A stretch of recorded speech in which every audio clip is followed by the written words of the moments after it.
Glória a Deus. Amém. Bom, hoje eu quero tratar com você sobre esse tema que está aí na tela. Diga o fraco, eu sou forte. Amém? Diga o fraco, eu sou forte.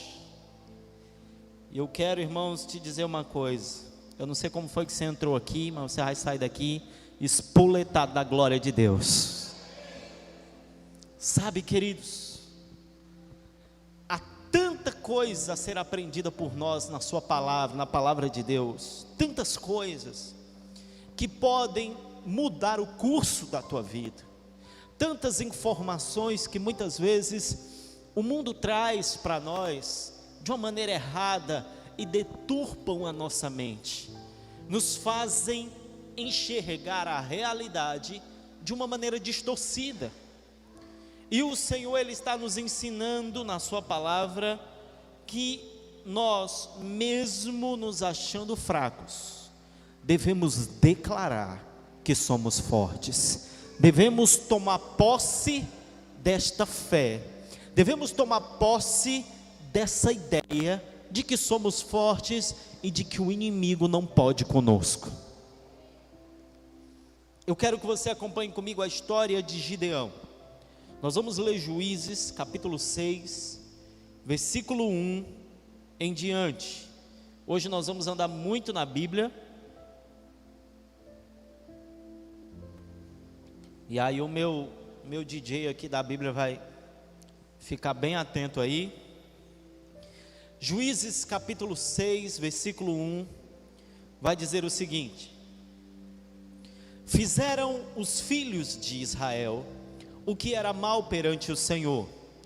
Por isso o Senhor os entregou nas mãos dos midianitas por 7 anos. Prevalecendo o domínio dos midianitas sobre Israel, fizeram estes para si, por causa dos midianitas, as covas que estão nos montes e as cavernas e as fortificações. Porque cada vez que Israel semeava, os midianitas e os amalequitas, como também os povos do Oriente, subiam contra ele. E contra ele se acampavam, destruindo os produtos da terra até a vizinhança de Gaza, e não deixavam em Israel sustento algum, nem ovelhas, nem bois, nem jumentos. Pois subiam com os seus gados e tendas e vinham como gafanhotos, em tanta multidão que não se podiam contar, nem a eles, nem aos seus camelos, e entravam na terra para destruir. Assim Israel ficou muito debilitado com a presença dos midianitas. Então os filhos de Israel clamavam ao Senhor. Perceba o que estava acontecendo aqui. A Bíblia diz que o povo de Deus, o povo de Israel, fez o que era mal aos olhos do Senhor. Começaram a pecar, começaram a se afastar dos caminhos corretos. E por causa disso, Deus permitiu que os inimigos do povo de Deus tomassem conta daquele território, de forma que eles plantavam lá o que eles precisavam, e o inimigo vinha e roubava a colheita inteira.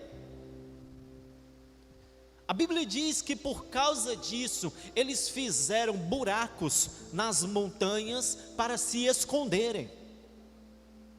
Então a situação era terrível, diga misericórdia. A situação ali, irmãos, estava altamente desfavorável.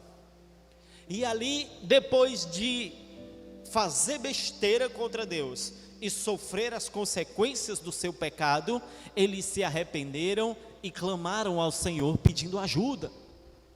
A Bíblia diz que eles estavam muito debilitados, porque sempre que eles plantavam uma coisa, o inimigo vinha e arrastava. Olha o que acontece, vamos ler o verso 7. Tendo os filhos de Israel clamado ao Senhor por causa dos midianitas, o Senhor lhes enviou um profeta que lhes disse: assim diz o Senhor Deus de Israel, eu é que vos fiz subir do Egito e vos tirei da casa da servidão, e vos livrei da mão dos egípcios e da mão de todos quantos vos oprimiam, e os expulsei de diante de vós, e vos dei a sua terra. E disse: eu sou o Senhor vosso Deus, não temais os deuses dos amorreus, em cuja terra habitais, contudo não destes ouvidos à minha voz. Então veio o anjo do Senhor, e assentou-se debaixo do carvalho que está em Ofra, que pertencia a Joás, Abiesrita, e Gideão, seu filho, estava malhando trigo no lagar, para o pôr a salvo dos midianitas. Então o anjo do Senhor apareceu e lhe disse: o Senhor é contigo, homem valente. Presta atenção, tinha todo esse contexto que eu te expliquei. Um dia esse camarada chamado Gideão estava tratando o trigo. Quando você planta o trigo, que colhe, você tem que tirar as cascas, parece arroz, tem aquelas casquinhas. Eles estavam tirando e aí depois triturava o trigo. Isso era feito nos celeiros, isso era feito em outro lugar, mas Gideão, com medo dos midianitas, estava fazendo isso num local que não era o próprio. Ele estava escondido onde eles pisavam as uvas para fazer o vinho, que era o lagar. Ou seja, ele pensou: não, quando o inimigo chegar, eles vão me procurar lá no celeiro, mas eu vou estar escondido aqui, com medo deles, né? Então era um contexto de humilhação, era um contexto de desgraça, era um contexto de se sentir derrotado, era um contexto onde os grandes se chamavam e se achavam pequenos. Talvez você chegou aqui desse jeito, se achando bem pequenininho, incapaz, derrotado, sabe? Mas o que é tremendo é que esse homem pequeno, esse homem que ninguém conhecia, esse homem que não era de uma família importante, este homem que estava escondido, Deus chega para ele e diz: eu sou contigo, varão valoroso, homem valente, poderoso guerreiro. Algumas versões diz que o anjo chama ele de poderoso guerreiro. Mas pastor, esse homem não estava escondido com medo, esse homem não estava num contexto de humilhação, esse homem não estava esquecido, jogado, estava. Mas aí é onde está a questão que Deus quer falar conosco nessa noite. Gideão tinha guerreado onde? Em lugar nenhum. Nunca na Bíblia se falou de Gideão antes desse momento. E por que Deus o chama de poderoso guerreiro? Sabe, eu até arrisco dizer que Gideão nem era tão medroso assim, porque se fosse eu, faria a mesma coisa. Ora, se o inimigo está vindo direto, roubar as coisas, e eu sei que ele vai bater aqui, eu vou me esconder para ali. Tem gente que diz: ah, Gideão era o medroso. Então, ele era esperto. Ainda não havia uma palavra de Deus dizendo que o Senhor ia livrar Israel através dele. Mas a partir do momento que o anjo aparece e diz: eu sou contigo, poderoso guerreiro, Gideão se levanta e decide tomar uma atitude de mudança. Bota lá no verso 13. Respondeu Gideão: ai, Senhor meu, se o Senhor é conosco, por que nos sobreveio tudo isso? E o que é feito de todas as maravilhas que os nossos pais nos contaram, dizendo: não nos fez o Senhor subir do Egito? Porém agora o Senhor nos desamparou e nos entregou nas mãos dos midianitas. Então se virou o Senhor para ele e disse: ei, nessa noite Deus se vira para ti e diz: vai nessa tua força e livra Israel das mãos dos midianitas. Porventura não te enviei eu? Ei, quando Gideão quer puxar o passado, Gideão diz assim: vem cá, que história é essa que o Senhor é comigo? Como que o Senhor pode ser conosco se eu estou penando aqui faz tempo? Deus, por que o Senhor disse que é comigo se há tanto tempo nós estamos só apanhando? Sabe o que Deus responde para ele? Diga para o irmão do lado assim: nada. Deus muda de assunto. Deus não vai mexer no passado com Gideão. Talvez você entrou aqui e está: Deus, eu quero que o Senhor me explique por que eu estou vivendo isso. Deus, por que o Senhor... verdade, meu pai falou aquilo para mim.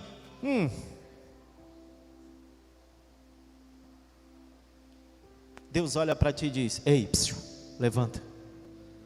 Para com esse negócio de falar do passado. Para com esse negócio de questionar por que isso, por que aquilo. O que interessa é que eu estou aqui agora e eu sou contigo e eu te digo: vai nessa tua força para conquistar. Glória a Deus. Às vezes não é questão de receber explicações, é questão de mudar, é questão do agora em diante. Diga comigo: eu preciso parar de viver o passado e olhar para frente. Deus, por que eu sofri tanto na minha infância? Deus, por que foi tão difícil até agora? Ele diz: sim, eu quero fazer com que seja melhor daqui para frente. Você vai comigo ou você vai ficar aí chorando? É lindo como a Bíblia diz que Deus se virou para ele. Gideão falando assim: Senhor, por que o Senhor nos abandonou? O Senhor disse que era comigo e não estava aqui para me ajudar. E a Bíblia diz que Deus estava olhando para o outro lado. É tipo assim: que é, Gideão? Fala aí. Como é aí? Tá chorando? Sei. Terminou? Vai nessa tua força. A Bíblia diz que Deus se vira para ele. Enquanto ele estava murmurando, Deus estava olhando para outras coisas. Deus, por que o Senhor não olha para mim? Porque tu está preso no passado. Olha para frente, olha para o que Deus tem daqui por diante. Sai desse passado. Havia um espírito de inferioridade sobre ele. Mas isso era o quê? Era fruto de coisas que ele ouvia. Ele fala assim: ah, Senhor, depois você vai ler esse texto todinho na sua casa. Ele fala assim: Senhor, como que eu vou livrar Israel se a minha família é a menorzinha? E da menorzinha que é a minha família, eu sou o menorzinho. Senhor, eu não tenho dinheiro, eu não tenho carro, eu não sei falar bonito, eu não sei isso, eu não sei aquilo. Não interessa. A Bíblia diz que Deus escolhe as coisas fracas do mundo para envergonhar as fortes. Deus escolhe as coisas que não são para envergonhar as que são. Não importa quão pequeno e frágil você seja, o Deus Todo-Poderoso está contigo. Glória a Deus. E por que Gideão se achava pequeno?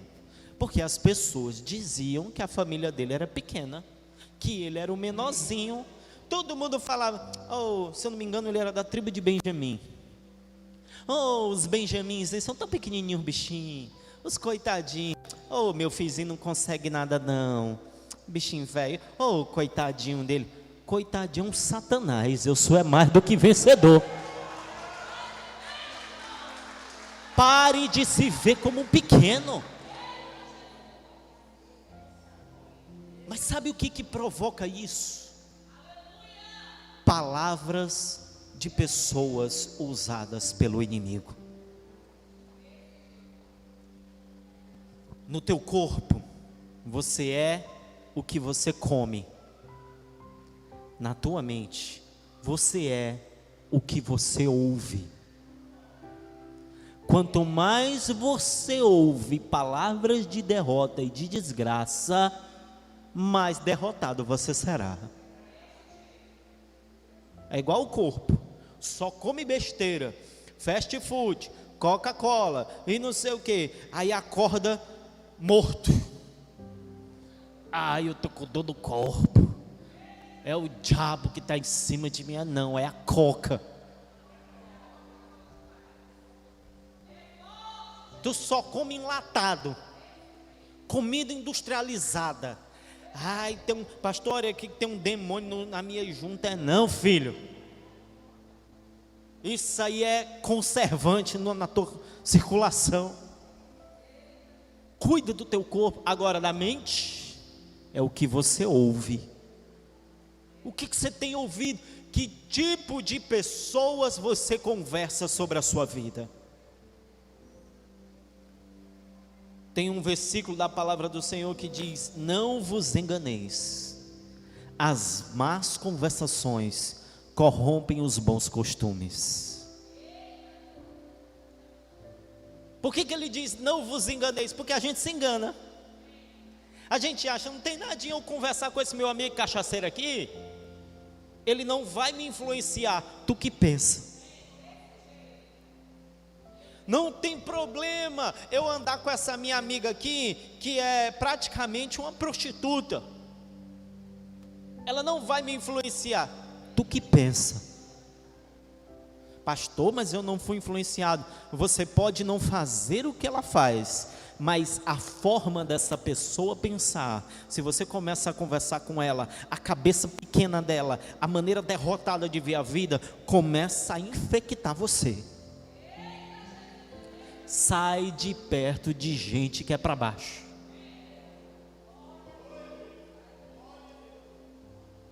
Eclesiastes 7:21, bota lá. Eclesiastes 7:21.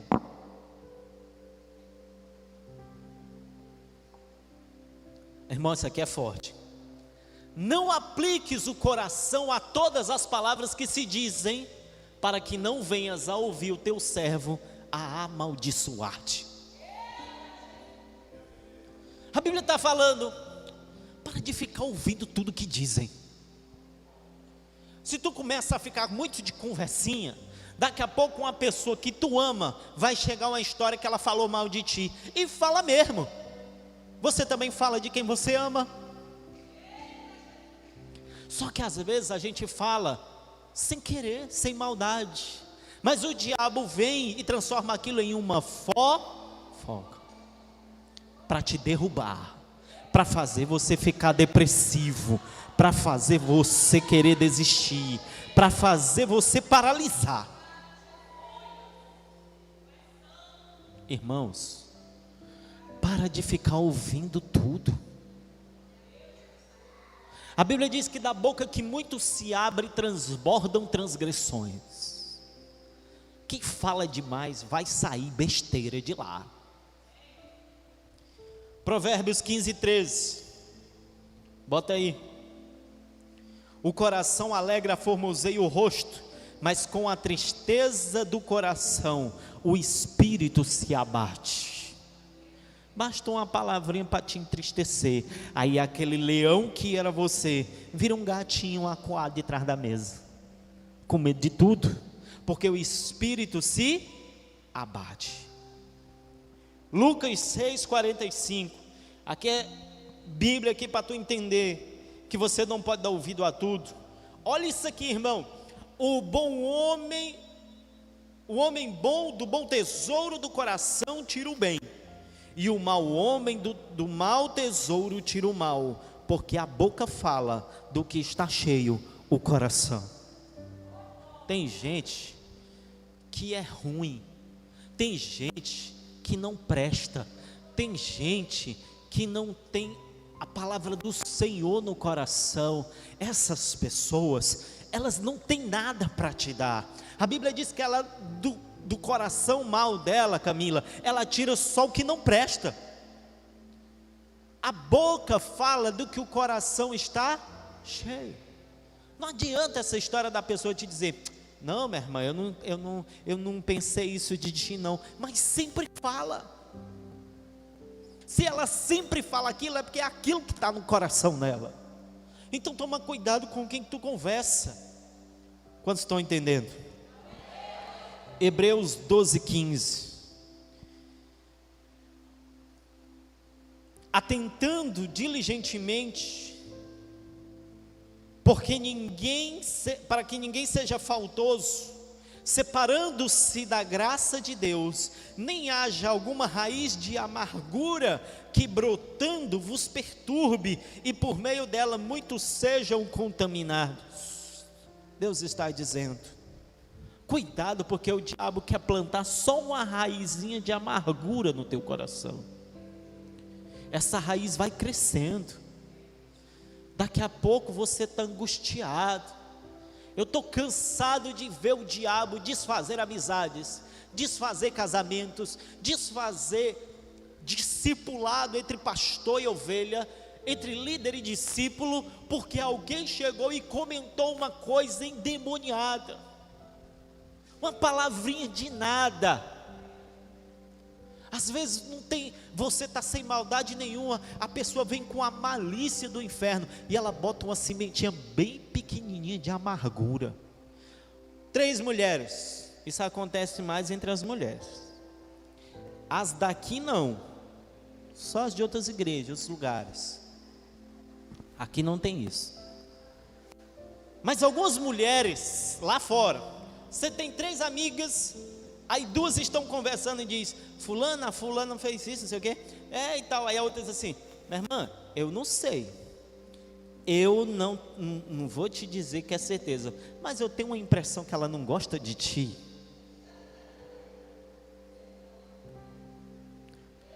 Por que tu diz isso? Não sei, só uma impressão. Tocou fogo e saiu correndo, jogou um veneno e correu. Ei, quando uma pessoa desse tipo encostar perto de você, você pensa o contrário da pessoa que ela falou. Você diz: se ela está dizendo isso sem motivo nenhum, é porque Deus quer eu perto dessa amiga e o diabo está usando essa daqui para me afastar. Agora é que eu vou ser mais amiga dela ainda. O que a pessoa ganha dizendo um negócio desse, irmão? Aí você diz: mas por quê? Não por nada, mas me diz um motivo. Não tem, é só uma impressão. Ah, para lá Satanás, implementando a discórdia. Está na célula, 2 irmãs e a líder. Aí uma diz assim: minha irmã, não sei, eu acho que a nossa líder gosta mais da fulana. Isso é do diabo. O cheiro de enxofre chega, sobe na hora. Quando uma pessoa fizer esse tipo de comentário perto de você: eu acho que a mamãe gosta mais do irmão tal, eu acho que não sei quem gosta. Você diz: está amarrado em nome de Jesus. Isso é o inimigo querendo botar você para baixo. Como eu disse, é uma semente de amargura. Olha para o seu irmão e diga: tome cuidado com essas sementes. Amém? 1 João 4:1. 1 João 4:1. Amados, não deis crédito a qualquer espírito. É forte demais, irmão. Antes provai os espíritos se procedem de Deus, porque muitos falsos profetas têm saído pelo mundo afora. E agora aqui nós vamos entrar dentro da igreja. Às vezes dentro da igreja uma pessoa te fala uma coisa que te machuca.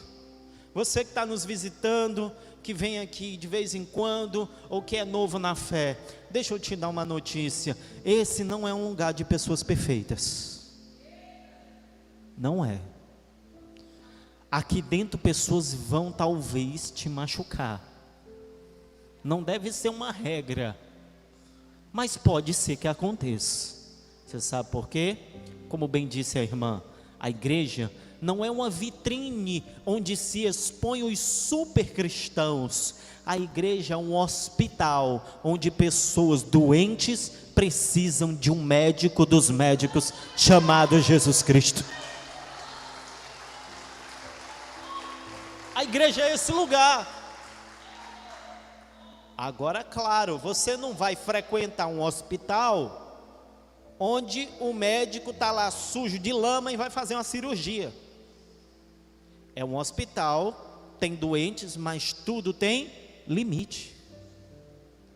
É claro que você não vai continuar vindo para essa igreja se você souber de algum escândalo grandioso. Mas eu não estou falando disso, eu estou falando de pequenas coisas. Ah, porque o fulano eu passei por ele não falou comigo. Fale você com a pessoa. Fulano começou a me tratar diferente. Chega dele e diz: meu querido, eu quero te dizer uma coisa, eu te amo, me dê um abraço.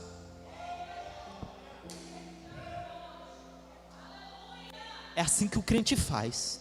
Aí o diabo diz: eu acho que aquele irmão ali está com inveja de ti. Eu tenho a impressão de que ele tem algo contra ti. É uma semente de amargura. Ele quer que tu fique pensando: eita, aqui nessa igreja todo mundo me julga. Será que é meu cabelo? Será que é isso? E muitos irmãos, me dê a licença da palavra, abestados, caem nessa. Mas hoje é dia de vacinação espiritual nessa igreja. Você está sendo vacinado contra essas sementes de amargura. Você pode aplaudir a Jesus por isso? Glória a Deus. Irmão, o diabo é o rei da ilusão. Ele monta um cenário e faz você acreditar que aquela mentira é uma verdade. Eu já atendi maridos que dizem assim: pastor, eu tenho certeza absoluta que a minha esposa está me traindo. Aí eu pego aquele impacto, afasto assim a cadeira. É mesmo, irmão? É, pastor. Eu digo: misericórdia. O irmão tem o quê? Alguma foto? O irmão tem um vídeo? O irmão pegou ela conversando com alguém? Não, pastor, eu tive um sonho.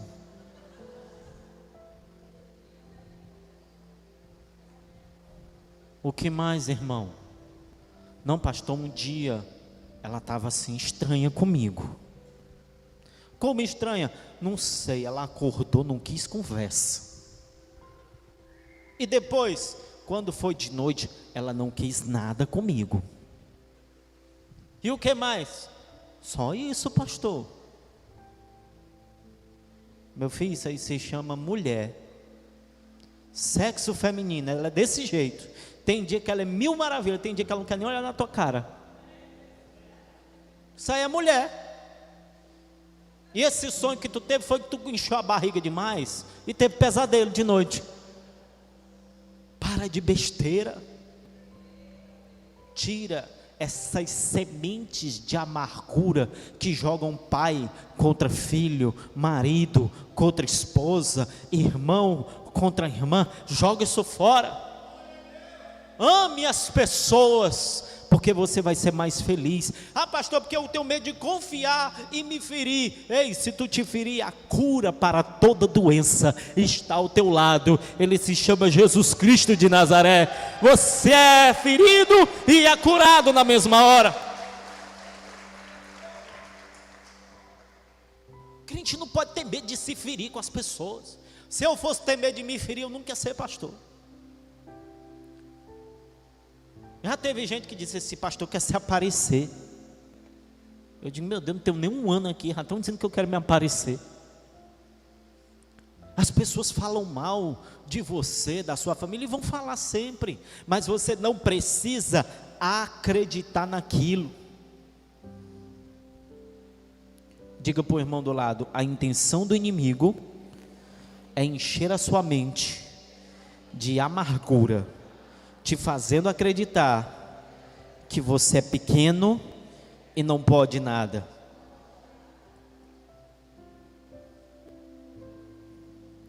Sabe o que ele diz? Ele diz assim: ó, tu não consegue nada não, tu é fraco. A pessoa diz assim: ninguém conseguiu isso até hoje, por que tu vai conseguir? Fulano abriu uma empresa bem aqui e fechou, aí quer dizer que tu vai abrir e vai dar certo. É isso que ele diz. Sabe o que mais? Ele diz: não, isso aí é difícil demais, tu não consegue não.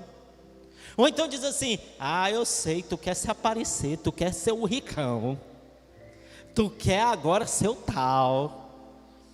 O diabo, ele vai fazer de tudo, ele vai te acusar de ter más intenções, vai dizer que tu não consegue, vai dizer que tu quer ser melhor do que os outros.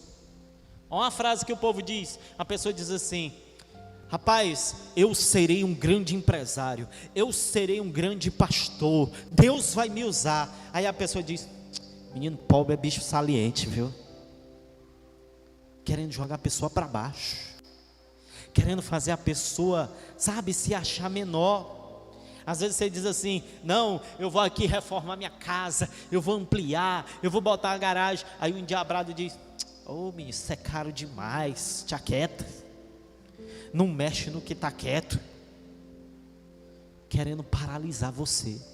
Teve até um pastor, eu digo que não é um pastor não, uma pessoa dessa.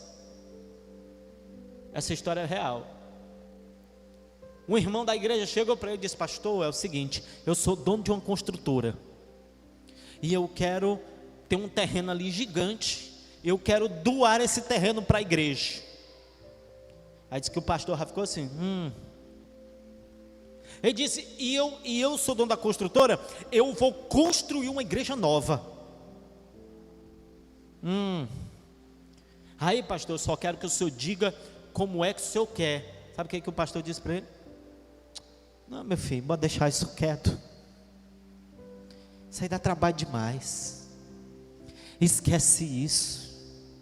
Talvez alguém te disse: esquece isso, isso dá trabalho demais, você vai sofrer muito para conquistar. Mas hoje o anjo do Senhor veio nessa igreja te dizer: vai nessa tua força, varão valoroso, o Senhor é contigo. Sabe, nós somos ensinados a se achar pequenininho, com a desculpa de que é ser humilde. Diga comigo: ser humilde é isso, ser impotente é outra. Você pode ser humilde e ser um conquistador ao mesmo tempo. Tem alguém vivo aí, irmão? Você pode ser humilde e viver coisas novas.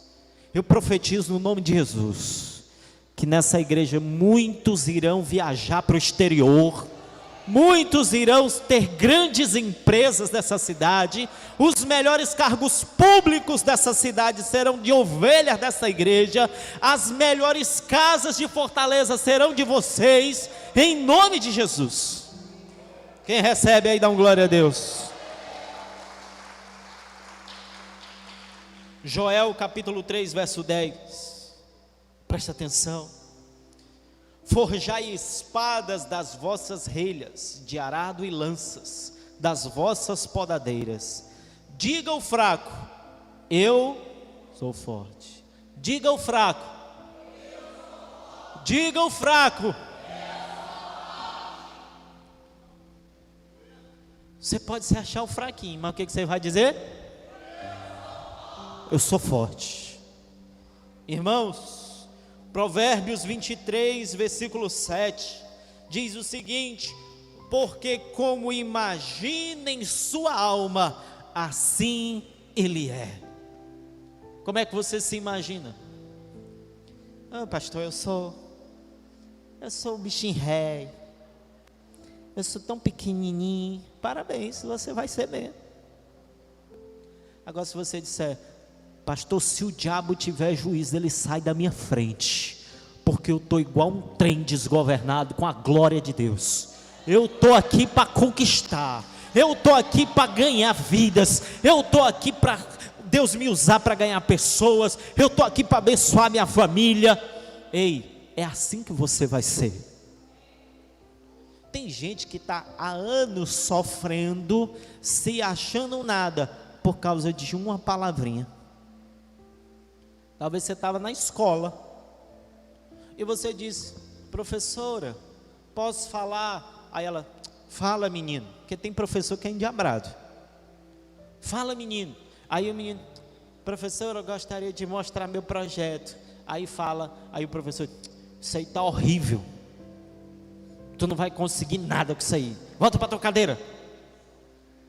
Aí a pessoa guarda aquela palavra, e dali para frente ela se cala, ela vira alguém tímido, introspectivo e sem confiança. Às vezes é o pai, às vezes é a mãe, às vezes é o marido que faz com a esposa com o marido, e você fica travado.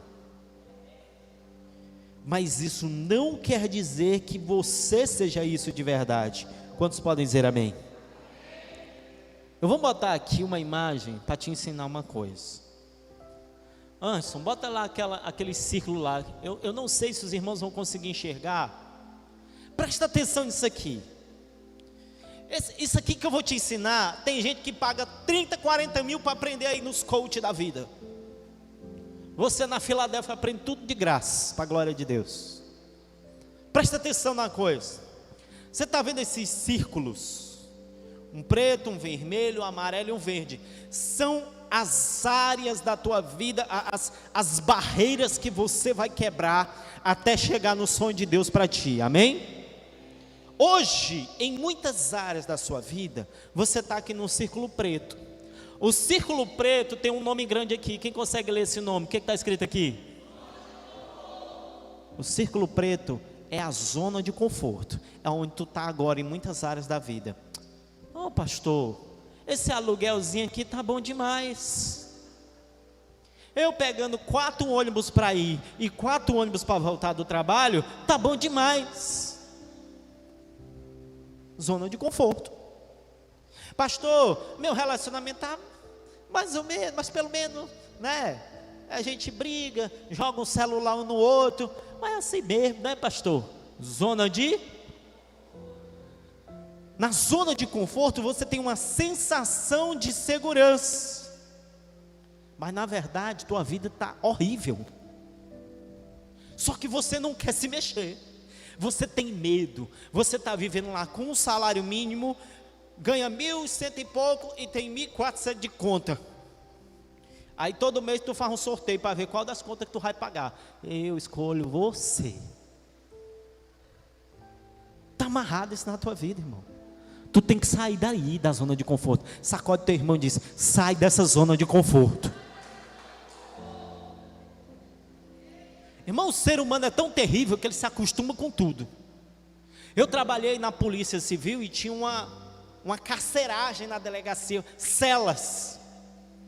E tinha algumas pessoas que eu dizia assim: ei cara, tá perto de tu sair, os presos, né? Aí eu dizia: ei Guilherme, eu não tenho nada para fazer lá fora, eu vou ficar aqui mesmo. Olha, irmãos, o ser humano é terrível, ele se acostuma com a desgraça. Você não nasceu para se acostumar com a vida medíocre. Aí você diz: não, por glória a Deus, fui para o culto, pastor Guilherme deu uma palavra top, e agora eu vou sair da zona de conforto, e na hora que eu começar, Deus já vai me abençoar. Nem sempre. Quando você sai da zona de conforto, você entra na zona vermelha. Vermelho quase nunca é coisa boa. Qual é o nome aqui? Zona de... Quando você sai da zona de conforto, quando você decide dar um passo para a mudança, começam a vir os medos. Eita, será que vai dar certo? Será que essa empresa não vai falir? Será que eu não vou ter prejuízo? Será que meu marido vai gostar dessa camisola nova ou vai sorrir da minha cara? É a zona do medo. Será? Será que dá certo? E aí o diabo chega: se fosse tu, eu desistia. Bicho é nojento, tu tá bem que ele passa? Desiste. Na zona do medo, você tem medo da mudança, você tem sensação de impotência, e a opinião dos outros começa a pesar. Chega sempre um para dizer: volta lá para a zona de conforto que é melhor. Mas você tem que continuar em frente. Você pode dizer glória a Deus. Aí você vai entrar na zona de aprendizagem. Quando você sai da zona de conforto, sai da zona de medo, que você vence os medos, você começa a aprender. Você vai ampliar a zona de conforto que você tinha antes. Agora é uma nova zona. Agora você não está mais acostumado com aluguelzinho lá na favela. Agora você pode até viver de aluguel, mas já está num bairro bem melhor, já está numa casa bem melhor.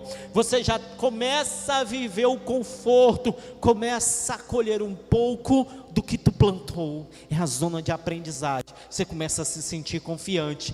E aí, se você continuar em frente, você vai chegar na zona de superação ou de crescimento, que é onde Deus sonhou que você estivesse. Sai da zona de conforto e vai em busca de melhorias para a tua vida. Você pode dizer amém? Quantos podem aplaudir a Jesus por isso? Então, eu vou te dar aqui, para a gente finalizar, algumas dicas de como você ser forte. Quem quer ser mais forte do que já é, amém? Primeiro, não dê ouvidos aos que te chamam de fraco. Talvez na tua casa todo mundo diz assim: o fulaninho é o mais fraquinho, bichinho, é o mais problemático. Não dê ouvidos a isso. Não aceite essa palavra de que você é fraco. A Bíblia diz, como a gente já leu: diga o fraco, eu sou. Não aceite. Filipenses capítulo 4, versículo 8. Olha aí, rapaz, o Marcelo está na live. Um abraço, meu querido, saudade. Filipenses 4, 8 diz assim: finalmente, irmãos, tudo que é verdadeiro, tudo que é respeitável, tudo que é justo, tudo que é puro, tudo que é amável, tudo que é de boa fama, se alguma virtude há e se algum louvor existe, seja isso o que ocupe o vosso pensamento. Não fica pensando naquela palavra que a pessoa te deu de que tu não consegue. Não fica pensando que tu, pastor, eu já tentei e fracassei, pastor. Eu tentei, não foi só uma vez, nem duas, nem três. Deixa eu te dar uma notícia. A Bíblia diz que Pedro foi pescar e passou a noite inteira tentando. Pedro era um pescador experiente. Ele sabia pescar mais do que muitos. Quando foi de manhã, ele chega na orla, já está lavando a rede, sem ter pego nada, tirando as algas velhas da rede, já ia para casa sem nada. Jesus vem passando e diz assim: ei, e aí tu pescou o quê? Nada, Senhor.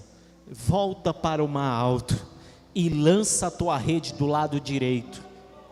Aí ele diz: Senhor, mas eu já tentei a noite toda e não consegui nada, mas agora pela tua palavra eu irei. Ei, querido, talvez você tentou várias vezes e não deu certo, mas agora você está recebendo uma palavra dizendo: volta ao mar alto, volta lá onde você fracassou, volta lá onde você pensava que não dava certo e tenta mais uma vez, porque dessa vez dará.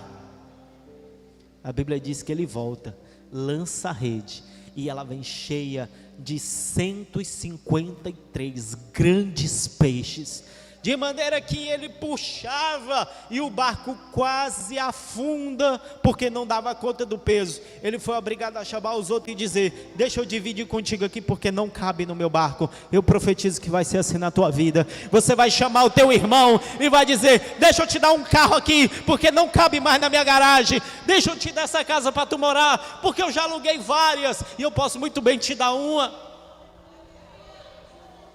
Deus vai te dar, que vai transbordar. Você pode dizer amém? Aleluia. Pastor, o que eu faço com as palavras negativas que eu ouço? Ignora. Deixa eu te dizer uma coisa. Tem gente que chega para mim assim: pastor, está desesperada. O que foi, meu filho? Pastor, fulano disse que eu era um fracassado. E aí? Pastor, eu estou mal. E por que tu acreditou nisso? Escuta o que eu vou te dizer. Tu é vitorioso. Agora tu tem a palavra dele e uma minha. Escolhe qual das duas tu vai acreditar. É só você escolher no que acreditar. As pessoas podem dizer o que quiser, e você pode acreditar no que quiser. Você pode decidir acreditar no que teu pai diz, no que tua mãe diz, no que o teu amigo lá endiabrado diz, ou você pode acreditar no que a palavra de Deus diz a teu respeito. Diga comigo: eu é que escolho no que eu vou acreditar.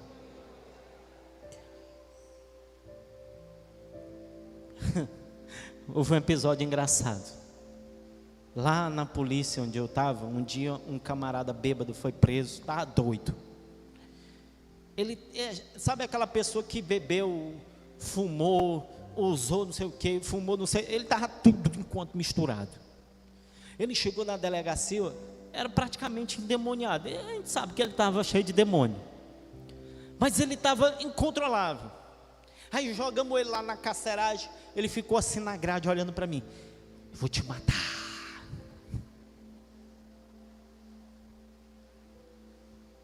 Aí ele: ei, manda chamar aquele policialzinho lá. Aí lá vem eu: o que foi? Vai não sei para onde. Sabe o que foi que eu respondi para ele? Vou não.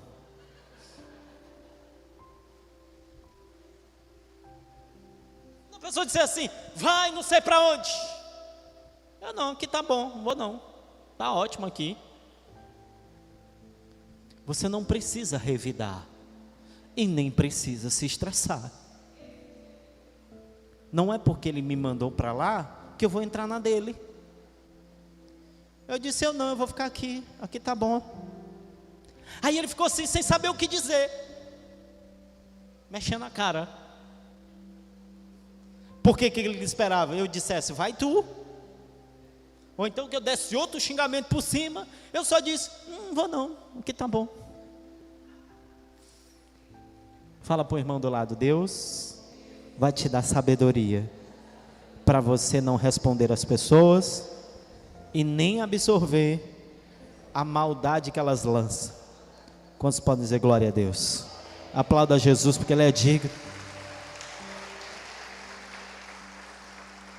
Então a primeira dica que eu te dou é: não dê ouvidos aos que te chamam de fraco. Esquece. Não, isso aí é besteira. Segunda dica: mostre força mesmo quando não houver. Vou te ensinar uma coisa. O diabo é um cachorro desdentado. Ele late, mas ele não morde. Imagina um Rottweiler desse tamanho correndo atrás de ti. Aí ele vem: eita, eu vou morrer. Pronto, morri. Se acabou minha vida, aí sai correndo, e ele correndo atrás. Aí chega uma hora que você vem para um culto como esse, aprende a verdade, Deus abre os teus olhos. Aí você está correndo aqui e para. Eu vou correndo por quê mesmo? Passa, Satanás. E ele vai deixar você em paz, porque tudo é a maneira como você se enxerga. Mostre força, mesmo quando não existir. Provérbios 24:10. Olha lá. Provérbios 24:10. Se te mostras fraco no dia da angústia, a tua força é pequena. Me chamaram ali para expulsar um demônio um dia desse. Já falei dessa história um bocado de vez. Mas foi engraçado. Aí as meninas que estavam lá, que me chamaram, disseram assim: pastor, o senhor entrou, parece que o senhor estava malhado.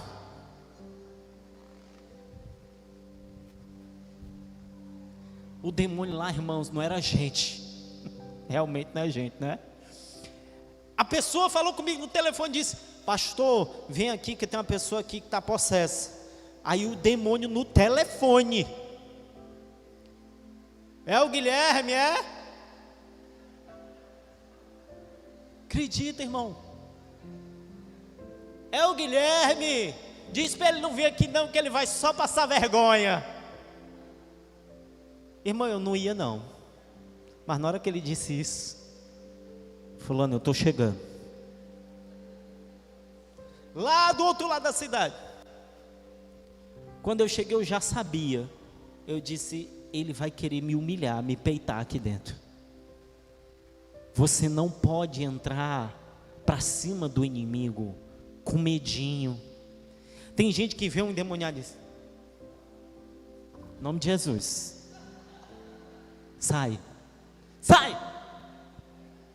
Ei, tu tem que ir para cima. E eu estou falando de um endemoniado porque eu estou falando do inimigo. Mas nos problemas é do mesmo jeito. Se você chega a notícia ruim, você diz: eita, ai meu Deus, será que vai dar certo? Eu vou tentar aqui. Que negócio de tentar? Quando chega a notícia ruim, tu diz: isso aí é besteira. O meu Deus vai me dar força e eu vou vencer isso aqui agora. Isso aí é nada para mim. Chega lá e eu disse: tu vai sair, nem que tu não queira. Ah, tu não vai me tirar não. Botei a mão na cabeça dele: sai em nome de Jesus. Não saiu. Por um milésimo de segundo vem aquela coisa: meu Deus do céu, e agora? Mas é o que eu disse: mostre força, mesmo quando não houver. Você pensa que eu murchei os peitos? Do jeito que eu estava inchado, eu continuei. Eu digo: se tu não sair em nome de Jesus, é porque tu não é demônio, porque nenhum demônio resiste ao nome de Jesus. Aí na hora Deus me deu discernimento: bota a mão no peito dele. Na hora que eu botei, ele caiu igual uma manga podre. Puf.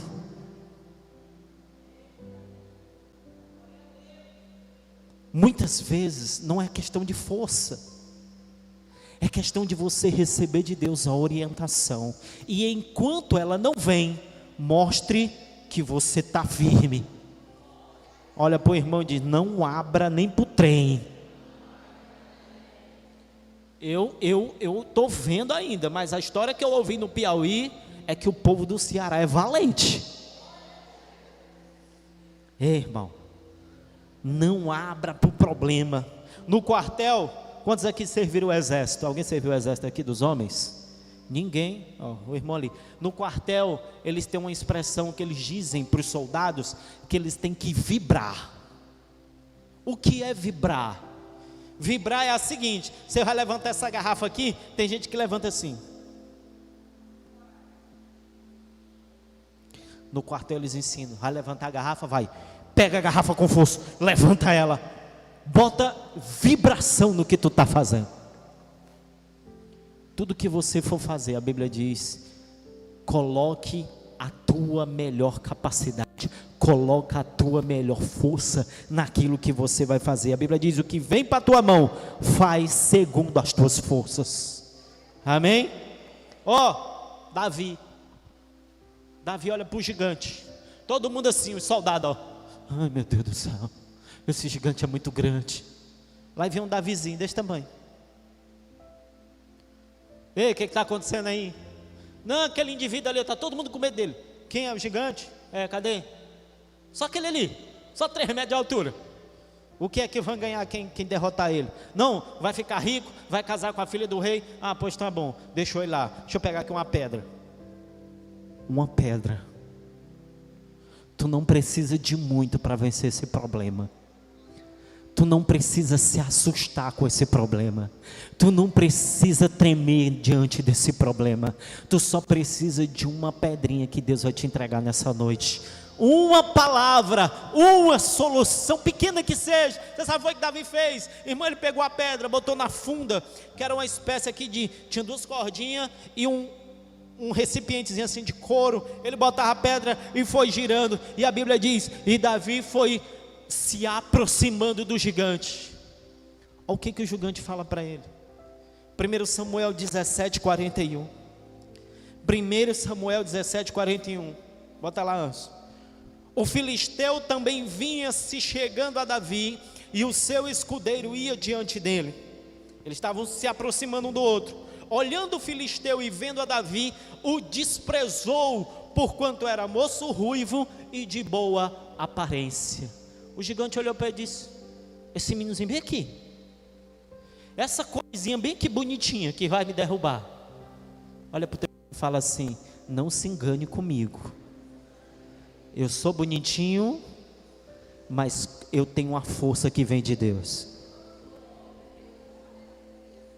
As pessoas olham para ti e te acham inofensivo, mas o crente, quando se determina a conquistar alguma coisa, não tem gigante que pare ele. O gigante desprezou Davi.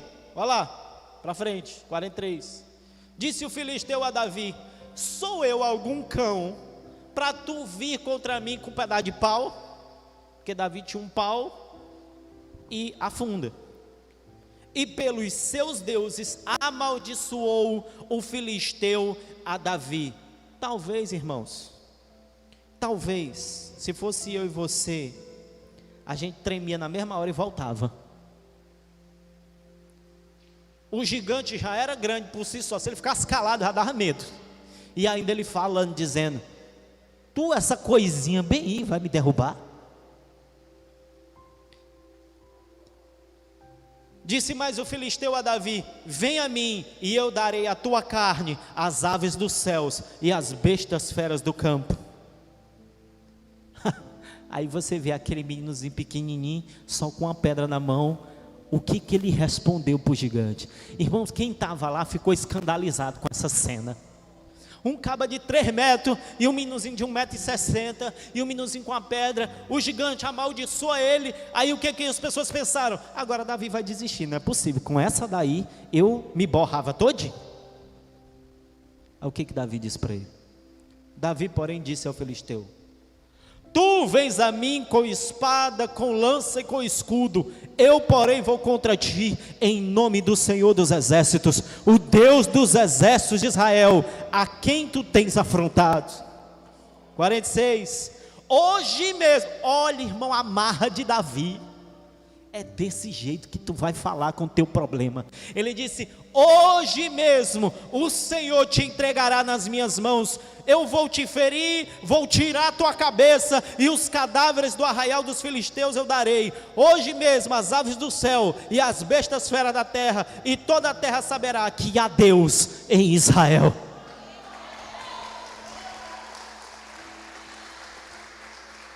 Olha o tamanho. Não importa o tamanho do teu problema. Olha do olho dele e diz: hoje eu arranco a tua cabeça. Você sabe por quê? Porque não é na tua força. Davi não confiou na força dele. Davi confiou na força do Senhor. Quantos podem dizer amém? Davi confiou na força do Senhor. Então a segunda dica que eu te dou é essa: mesmo quando não tiver força, mostra que tem. Quantos podem dizer amém? Em resumo, o crente tem que ser afobado. Vê o problema de isso aí não é nada. A Bíblia fala de Josué e Caleb. Eu não vou ler o texto, mas eu preciso contar para vocês. Josué e Caleb foram mandados como espiões para a terra de Canaã. Foram eles e mais 10 homens. Moisés disse assim: vai lá e vejam como é a terra, e voltem e nos dê notícia de que vocês viram. Foram 12 homens. Quantos homens? Voltaram. Quando voltaram, 10 deles estavam assim: não vamos lá não, que lá é pesado demais. Lá tem gigante, Lá não dá para nós ganhar não, eles vão esmagar a gente, vamos dar um jeito de voltar para o Egito de novo. A Bíblia diz que até Moisés e Arão se prostraram no chão e disseram: meu Deus do céu, e agora? Aí dois indivíduos chamados Josué e Caleb abrem a boca e diz o seguinte, cadê? Josué e Caleb dizem o seguinte: ei, parem de dar vexame, não foi o Senhor que nos mandou para aquela terra? Então Ele será conosco lá, nós vamos pegar esse inimigo e vamos partir ele na boca como se fosse um pão. Deus será conosco. Eia, levantemos e conquistemos a terra que o Senhor nos prometeu. É assim que você tem que fazer na sua casa. Muitas vezes uma pessoa dentro de casa diz: ah não, mas é muito difícil. Você diz: opa, não diga isso, porque Deus será conosco. Diga para o seu irmão: mesmo morrendo de medo, mostre força. Terceiro, aprenda a tirar força da fraqueza. A Bíblia diz, segundo aos Coríntios 12:7,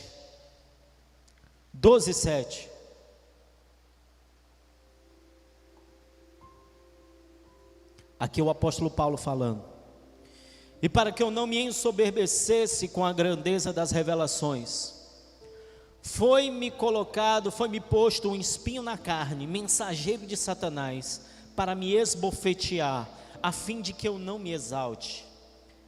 Por causa disso, 3 vezes pedi ao Senhor que o afastasse de mim. Então Ele me disse: a minha graça te basta, porque o poder se aperfeiçoa na fraqueza. De boa vontade, pois, mais me gloriarei nas fraquezas, para que sobre mim repouse o poder de Cristo.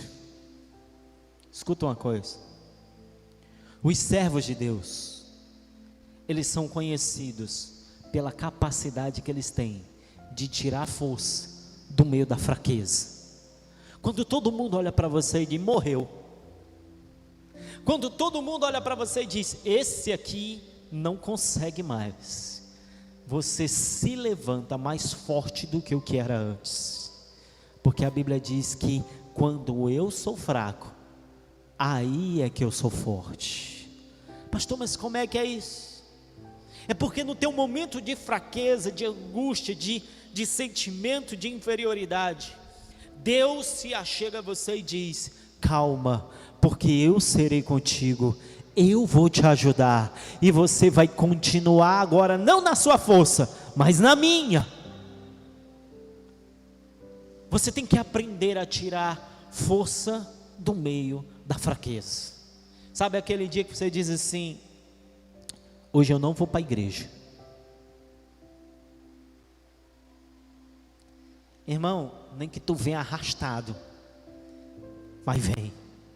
Fala, a mulher fala para o marido fala para a mulher assim: ó, se eu não quiser vir para a igreja, me leva arrastado. Porque no dia que você se sente mais fraco, é o dia que Deus mais vai operar na tua vida. Às vezes a gente não quer mais fazer nada, não quero ver ninguém. Se alguém chegar, diz que eu não estou. Hoje eu não quero ver ninguém, vou ficar offline, modo avião. Todo mundo pode ter um dia de dificuldade. O que você não pode é deixar de fazer o que é essencial nesses dias, porque senão uma situação que já está ruim vai ficar pior. Quando você está doente, você não tem vontade de comer. É verdade ou não é? Verdade ou não é, igreja? E se você não comer naquele dia, como é que você fica? Pior do que estava. É assim ou não é? Do mesmo jeito é espiritual. Estou com vontade de ver ninguém, aí é que tu tem que ver. Estou com vontade de ir para a igreja, não. Vem, senta na primeira fila, só para dar na cara do diabo. Você vai dizer: tu queria que eu ficasse em casa, mas eu vim adorar o meu Senhor, e hoje vai ser melhor do que todos os cultos que eu tive esse ano.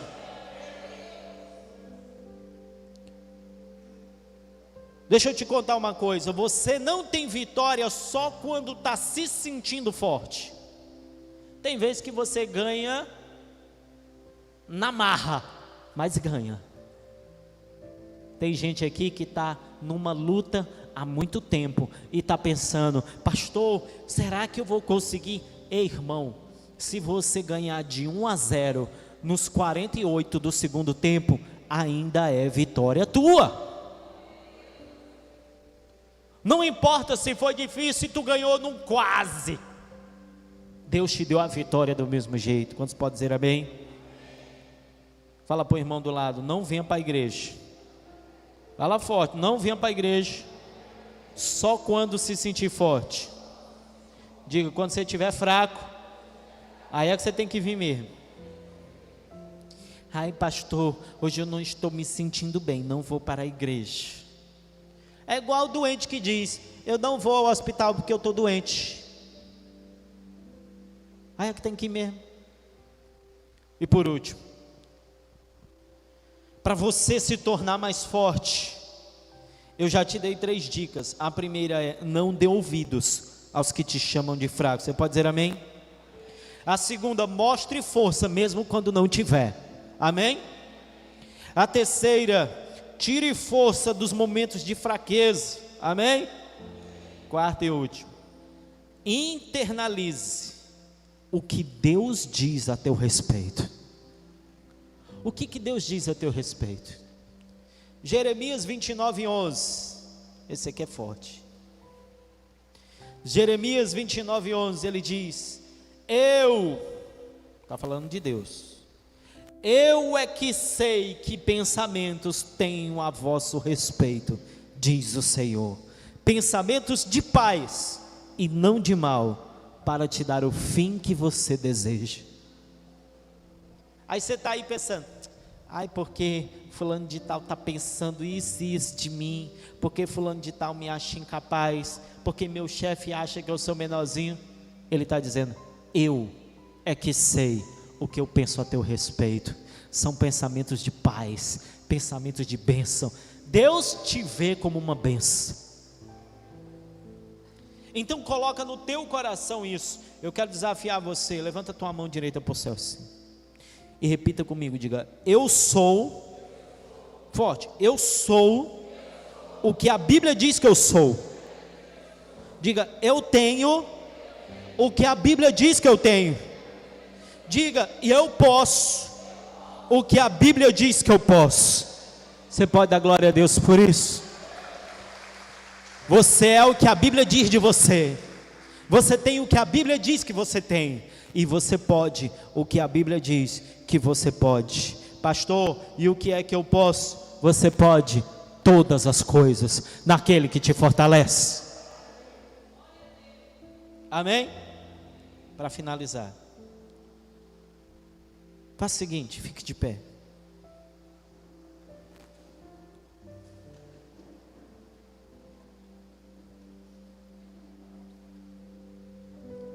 Talvez você chegou aqui se sentindo o carrapato do carrapato do carrapato.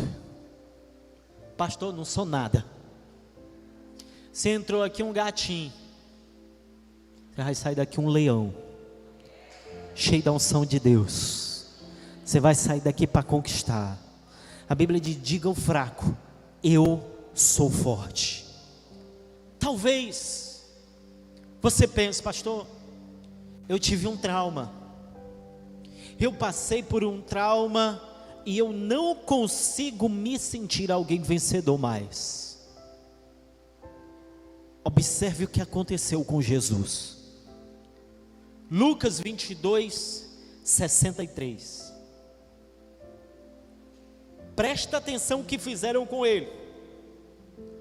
Os que detinham Jesus, ele estava preso. Os que detinham Jesus zombavam dele, davam-lhe pancadas, e vendando-lhe os olhos diziam: profetiza-nos.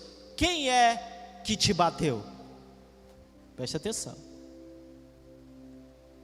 O outro versículo. E muitas outras coisas diziam contra ele, blasfemando. Eu quero que você imagine agora Jesus nessa situação. Ele estava com os pés e as mãos amarrados, botaram um capuz na cara dele e começaram a bater no seu rosto e diziam assim: tu não é o talzão? Diz agora quem foi que te bateu. E blasfemavam dele. O que é blasfemar? Falavam coisas dele que ele não era.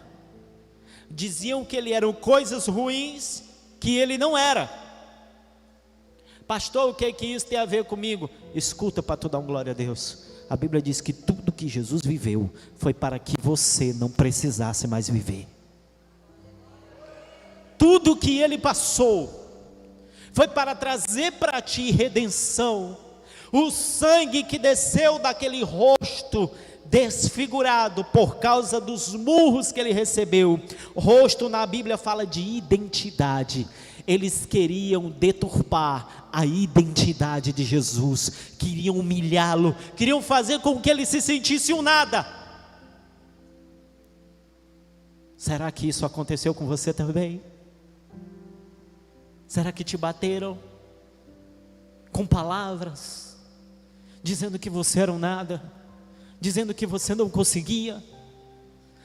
Será que a tua visão está tampada e você não consegue ver além? Você não consegue se ver vencendo, você não consegue se ver com um bom emprego, você não consegue se enxergar um vitorioso, porque a tua visão está tampada. Deixa eu te dizer uma coisa, nesta noite o sangue que desceu do rosto de Jesus descerá sobre a tua vida, e o espírito do fracasso, da vergonha e do medo baterá em retirada, e aquele que chegou aqui fraco sairá fortalecido, em nome de Jesus. Quantos creem nisso e recebem? Dá um glória a Deus, aplauda ao Senhor, feche os teus olhos.